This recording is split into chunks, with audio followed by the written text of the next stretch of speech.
தினமும் 4 விசிறி வித்தாதான் வயிற்றுக்கு சோறு.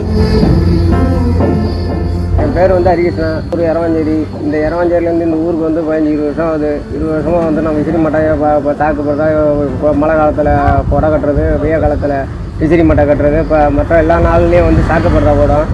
இதுதான் என்னோடய தொழில். பனை ஓலை விசிறியை செய்து அரசுக்கும் கோரிக்கை விடுத்திருக்கும் ஏழை தொழிலாளியின் வேதனை பதிவு.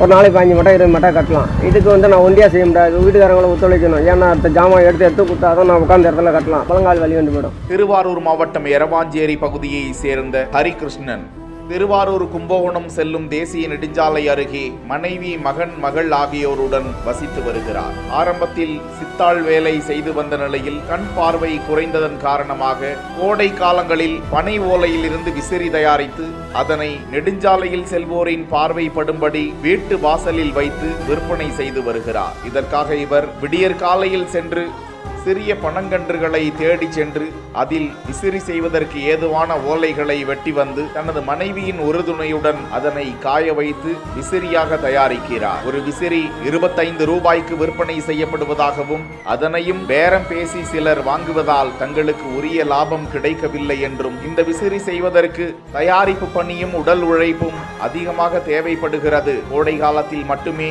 இந்த விசிறிகள் அதிகம் விற்கிறது. மற்ற நேரங்களில் விவசாயத்தில் பயன்படும் படுதாவை சாக்கு கொண்டு தைத்து விற்பனை செய்யும் பணியை செய்து வருவதாகவும், மழை காலங்களில் குடை பழுது நீக்குதல், புத்தக பை தைத்து கொடுப்பது போன்ற பணிகளை செய்து வருவதாகவும், இந்த பகுதியிலேயே தான் ஒரு நபர்தான் இந்த விசிறி மட்டைகளை செய்யும் தொழில் செய்து வருவதாகவும், இந்த வருமானம் தனது குடும்பத்தினருக்கு போதுமானதாக இல்லை என்றும், பல நவீன எந்திரங்களை வாங்கும் பொதுமக்கள் தன்னிடம் விசிறியை வாங்கி பயன்படுத்த வேண்டும் என்றும், அரசாங்கம் ஏராளமான விசிறிகளை கொள்முதல் செய்து விற்பனை செய்தால் தனக்கு உதவியாக இருக்கும் என்றும் கோரிக்கை விடுத்திருக்கிறார் ஹரிகிருஷ்ணன். இந்த அரசாங்கம் பார்த்து எங்களுக்கு இது அவங்களே எங்கள்கிட்ட விசிறியை வாங்கி எங்களுக்கு ஏதாவது ஒரு முதலீடு செஞ்சு கொடுத்தாங்கன்னா நாங்கள் வாழ்கிறதுக்கு வாழ்வாதாரத்துக்கு ஒரு முன் உதாரணமாக இருக்கும்னு நாங்கள் நல்லா